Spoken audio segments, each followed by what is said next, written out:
حضور وعلیکم السلام۔ حضور میرا سوال یہ ہے کہ آپ کی والدہ حضرت ام طاہر رضی اللہ تعالی عنہا بطور بیوی کیسی تھیں؟ آپ ہمیں کچھ بتائیں گے؟ ہاں آپ کو بتا دیتا ہوں۔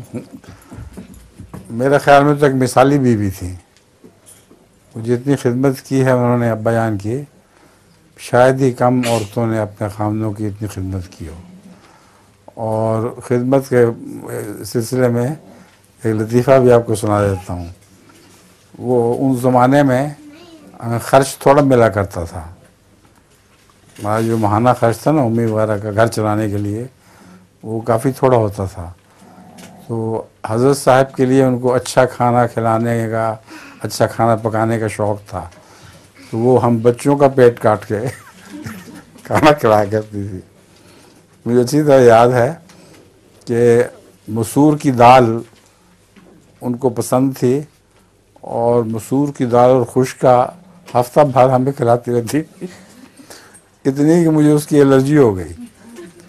آج تک میں مسور کی دال نہیں کھا سکتا، اس سے الرجی ہو جاتی ہے اور معدہ خراب ہو جاتا ہے۔ تو وہ اپنے بچوں کی قربانی دے کر اپنے خاوند کی خدمت کیا کرتے تھے۔ غیر معمولی خدمت کا شوق تھا، اور حیرت ہوتی ہے۔ اور ابا جان بھی اتنے نخرے والے تھے کہ کھانے میں ذرا بھی کچھ کوتاہی ہو جائے تو چھوڑ کے اٹھ کے چلے جایا کرتے تھے، اور امی بھی پیچھے پیچھے بھاگتی تھیں، اور کچھ تو کھائیں وہ مانتے نہیں تھے۔ ان کو بہت زیادہ نخروں والا خاوند ملا تھا کھانے کے لحاظ سے۔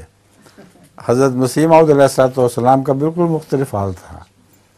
حضرت مسیح موعود علیہ السلام کو تو جو بھی حضرت اما جان پکا کے دیا کرتی تھیں وہ بڑے شوق سے کھا لیا کرتے تھے، یہاں تک کہ بعض دفعہ ناقابل برداشت نمک اس میں ہوتا تھا یا مرچی زیادہ ہوتی تھیں، تو آپ نے کبھی بھی اس کا شکوہ نہیں کیا اور چھوڑا نہیں کھانے کو۔ حضرت اما جان کا واقعہ میں نے پڑھا ہوا ہے کہ آپ کو جو شروع میں پتا چلا کہ حضرت مسیح موعود کو گڑ والے چاول بہت پسند ہے۔ کون سے گڑ والے؟ ہاں، تو آپ نے بہت شوق سے گڑ منگا کے وہ چاول منگائے، لیکن آپ کہتی ہیں کہ میں نے اتنا زیادہ اس میں وہ گڑ ڈال دیا کہ بالکل وہ بھپا جیسے بن گئے۔ تو حضرت مسیح موعود تشریف لائے تو کہتی ہیں کہ میری آنکھوں میں آنسو آئے ہوئے تھے اور میرا دل اداس تھا۔ تو آپ نے چاول، انہوں نے کہا کہ کیا ہوا ہے تم اتنی اداس کیوں ہو؟ تو آپ نے کہا کہ چاول بہت خراب ہو گئے ہیں۔ تو آپ نے کہا کہ نہیں مجھے ڈال کے دو، کوئی خراب نہیں ہوئے۔ تو اور کھا کے کہتے کہ میری اتنی تعریف کی جاتا ہوں کہ مجھے بہت ہی زیادہ پھر میں خوش ہو گئی۔ اب یہ فرق ہے میری امی میں اور ابا جان کی امی میں۔ میری امی اتنے نخرے کیا کرتی تھیں، نخرے اٹھاتی تھیں ان کی کہ حیرت انگیز تھا۔ اور ان کی والدہ کہ حضرت مسیح موعود علیہ السلام نخرے اٹھایا کرتے تھے، بہت مہربان تھے۔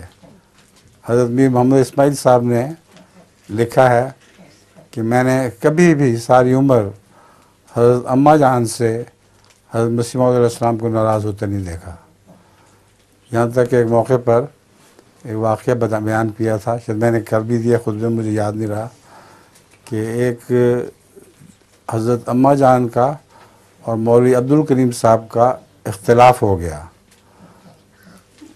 حضرت اما جان ایک دیوار کو فلاں جگہ چاہتی تھیں، مولوی عبدالکریم صاحب کا خیال تھا کہ یہ یہاں نہیں وہاں ہونی چاہیے۔ حضرت مسیح موعود علیہ السلام کو پتہ چلا تو آپ نے حضرت اما جان کے حق میں فیصلہ دے دیا۔ تو ان سے پوچھا گیا کہ کیا وجہ ہے؟ انہوں نے کہا اس بیوی کے مجھ پر بہت احسانات ہیں، اولاد بھی مجھے خدا نے ان سے دی ہے، میں ان کی بات کا انکار نہیں کر سکتا۔ تو حضرت مسیح موعود علیہ السلام کو اس بیوی سے بہت پیار تھا، اور بہت ہی آپ ان کے نخرے اٹھاتے تھے۔ یہی رسول اللہ علیہ وسلم کا حال تھا، اپنی بیویوں سے بہت پیار کرتے تھے اور ان کے بہت نخرے اٹھایا کرتے تھے۔ اور آپ کے میاں بھی اس طرح کرتے ہیں؟ عادل میاں جی کرتے ہیں؟ اچھا۔ ہیں۔